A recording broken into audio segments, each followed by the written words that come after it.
ወጣትነትና የጉልበት ዘመን በአንድ ሰው የህይወት ታሪክ ውስጥ የዕድሜ ወርቃማ ወቅት ተብሎ የሚጠራው በምክንያት ነው። ይህ ወቅት በህይወት ውስጥ ማባከን የሌለበት አንዴ ካለፈም ደግሞ በምንም አይነት ሀብትና ንብረት ልትተካው የማትችለው ልዩ መዋዕለ ንዋይ ሳሲክስ ነው። ዛሬ ያለ ጉልበትና ጊዜ ነገ በዚሁ መጠን አይቀጥሉም የሚለውን እውነት በሶስት ዋና ዋና ምሰሶዎች ከፋፍለን ሰፋ አድርገን እንየው። የባዮሎጂካል የአካል ጉልበት መለወጥ። ዛሬ በአካል የምታየው ጥንካሬ ዘላለማዊ አይደለም። በወጣትነት ዕድሜ የመቋቋም አቅም ከፍተኛ ነው። እንቅልፍ አጥተህ ማደር፣ በቀን 12 እና 14 ሰዓት ጠንክረህ መስራት፣ በአንድ ጊዜ ከአንድ በላይ ስራዎችን መከወን ዱወቲትሴት ለአካላዊ ጤንነት ብዙም አያሰጋውም። አእምሮአዊ ንቃት ሞይሰት ስራኬስ አዳዲስ ቴክኖሎጂዎችን፣ የንግድ ስልቶችንና ሙያዎችን የመቅሰም እንዲሁም ውስብስብ ችግሮችን የመፍታት ፍጥነት በከፍተኛ ደረጃ ላይ ይገኛል።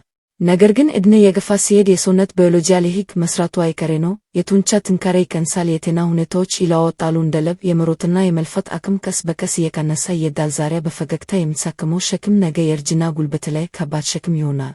የኃላፊነቶች መጀመር እና የነፃ ጊዜ መጥባብ። ዛሬ ያለ ጊዜ እና ነገ የሚኖር ጊዜ እኩል አይደሉም። በወጣትነት መጀመሪያ አካባቢ ጊዜ በአብዛኛው በራስ እጅ ነው። የመጋለጥ ሴስት አቅም ሰፊ ነው። ዛሬ አንድ ንግድ ወይም ስራ ጀምረ ባይሳካ እንኳን ወድቀህ የመነሳትና ስህተትን የማረም ሰፊ ጊዜ አለ። ምክንያቱም ከጀርባ የተንጠለጠሉ ብዙ ኃላፊነቶች ላይኖሩ ይችላሉ።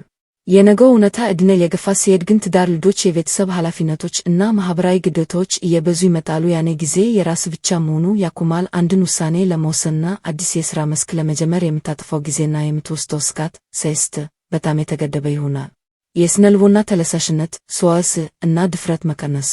ወጣትነት ዕውቀት ብቻ ሳይሆን ድፍረት የሚታይበት ወቅት ነው። አዳዲስ ነገሮችን የመሞከር፣ የመባስ፣ ፈጠራዎችን የመተግበር ስሌት በጣም ትኩስ ነው። ዕድሜ የገፋ ሲሄድ ግን ሰው በተፈጥሮ ወደ መረጋጋት እና ሰላማዊ ኑሮ ሳይትዳይፍ ያዘነብላል። ያ በወጣትነት የነበረው ዓለምን እለውጣለሁ የሚለው የሚከታተል ስሌት በዕድሜ ብዛት የተረጋጋና ጥንካሬ የተሞላበት ይሆናል። ስለዚህ ያንን እሳት ዛሬውኑ ወደ ሥራ መለወጥ አለብን።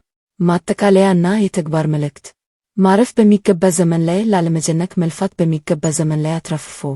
ይህ ማብራሪያ ወጣትነትን እንድትፈራ ሳይሆን እንድትጠቀምበት የሚገፋፋ የማንቂያ ደወል ነው። ዛሬ ያለን ጉልበትና ጊዜ እንደሚከተለው በአግባቡ ተጠቀምበት።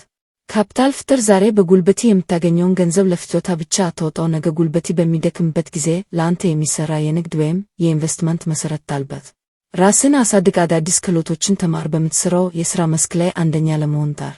ጊዜን ጠብቅ። በማይጠቅሙ ሱስ፣ ከንቱ ወሬዎችና ጊዜያዊ ደስታዎች ወርቃማውን ሰዓት አታባክን። ዛሬ የምታፈሰው እያንዳንዱ ጠብታ ላብ ነገ የዕድሜ መሬር ሲደርስ የምትሰበስበው